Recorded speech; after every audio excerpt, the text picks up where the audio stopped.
Bonjour à toi, bienvenue sur Jésus Africa, la chaîne qui contribue dès aujourd'hui à édifier l'Afrique prospère de demain grâce à l'émancipation mentale et financière des Africains, car nous avons un continent à bâtir. Je t'invite par ailleurs à partager cette vidéo autour de toi, sur tes réseaux sociaux, dans tes groupes WhatsApp, Facebook et autres, de manière à faire connaître la chaîne Jésus Africa à un maximum de personnes à qui cela pourrait faire du bien d'entendre les contenus diffusés sur la chaîne. Abonne-toi également et active la cloche de notification afin d'être informé lorsqu'une nouvelle vidéo est publiée.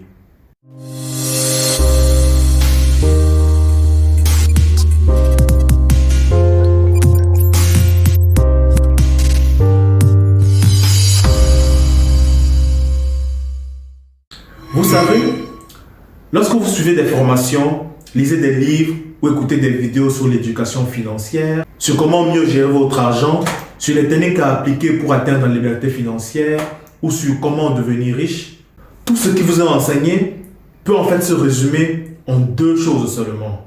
Et ces deux choses représentent les deux grandes parties du programme enseigné à l'école de l'argent. Il s'agit d'une part de la défense financière et d'autre part de l'attaque financière. Et ce sont ces deux choses que les personnes riches utilisent et appliquent dans leur vie personnelle quotidienne afin de devenir riches, de le rester et même de continuer à s'enrichir de plus en plus. Donc, si tu apprends la défense financière et l'attaque financière et les appliques dans ta propre vie de tous les jours, et qu'en plus avec le temps, tu améliores de plus en plus ta capacité à appliquer efficacement cette défense financière et cette attaque financière dans ta propre vie, non seulement tu seras un meilleur gestionnaire de tes finances personnelles, mais cela va ensuite, tôt ou tard, te conduire à atteindre la liberté financière. Puis, cela te conduira même encore plus loin avec le temps, si tu gardes cette discipline, à devenir riche et même de plus en plus riche. La défense financière, c'est ta capacité à retenir dans ta poche ou dans ton compte en banque le maximum d'argent possible. Et l'attaque financière, c'est ta capacité à multiplier cet argent, ou autrement dit, à faire travailler cet argent pour toi grâce à l'entrepreneuriat et l'investissement. La défense financière peut s'apparenter à ce que l'on connaît sous le nom d'épargne. Mais je préfère ne pas utiliser ce terme car je trouve qu'il est un peu réducteur. Je vais m'expliquer en faisant une analogie avec le football. Lorsqu'on parle d'épargne, la plupart des personnes pensent simplement au fait de mettre de l'argent de côté. Mais pourtant, tu peux bien mettre beaucoup d'argent de côté, mais pourtant être un mauvais gestionnaire de tes finances personnelles. C'est un peu comme dans une équipe de football, mettre tous les 10 joueurs plus le gardien de but devant la ligne afin de bloquer le ballon et d'éviter qu'il rentre dans les buts sous prétexte qu'il ne faut pas encaisser de but. Je préfère donc utiliser le terme de défense financière car certes, l'objectif c'est de ne pas encaisser de but, mais ceci en développant un jeu défensif financier efficace qui ne se limite pas à pratiquer bêtement l'épargne.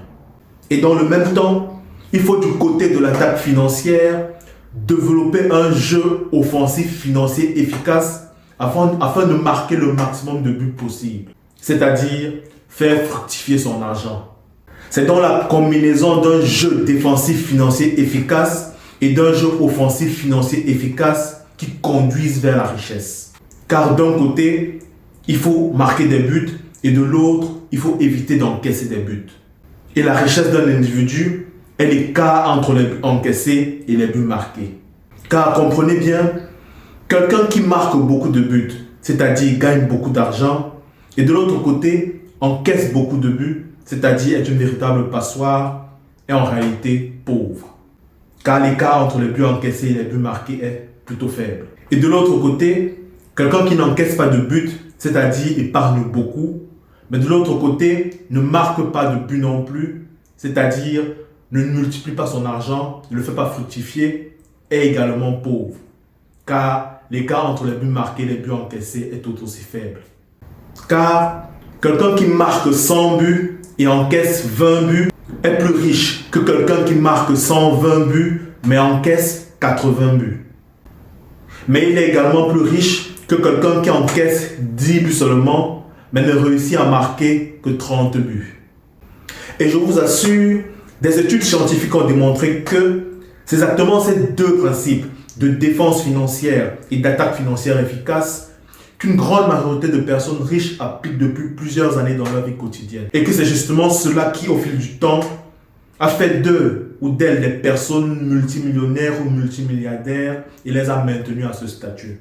C'est donc important de comprendre que le secret de l'argent et le secret de l'enrichissement se résume à l'application de ces deux principes. Tel que j'ai pu le présenter ici, ces deux principes sont peut-être simples à comprendre, mais le véritable challenge se trouve dans leur application. Car appliquer efficacement ces deux principes dans sa propre vie signifie pour beaucoup un changement radical de mentalité et même un changement de mode de vie, c'est-à-dire devenir carrément un nouveau type de personne. Le type de personne qui a un jeu financier défensif efficace combiné à un jeu offensif financier efficace, puisqu'il ne suffit pas d'épargner bêtement ou d'investir bêtement pour finir par arriver à la liberté financière. Or, c'est pourtant là le secret de l'enrichissement. Devenir riche, ce n'est pas la chance, ce n'est pas non plus les pratiques bizarres ou la magie, encore moins le vol ou la malhonnêteté, mais c'est appliquer ces deux principes de manière disciplinée et s'y tenir continuellement pendant des années de manière disciplinée. Et c'est bien à ce niveau que le fossé se creuse entre les riches d'un côté et les pauvres de l'autre. C'est à ce niveau que le fossé se creuse entre les pays pauvres, dont la majorité se trouve malheureusement en Afrique, et les pays riches. J'élargis ceci à l'échelle des pays, car en réalité, ce qui fait le développement et la richesse d'un pays, ce sont les individus vivant dans ce pays. Plus il y a de gens ayant une mentalité de riche dans un pays, plus ils vont tirer le pays vers le haut grâce à leur dynamisme économique, grâce à leurs activités.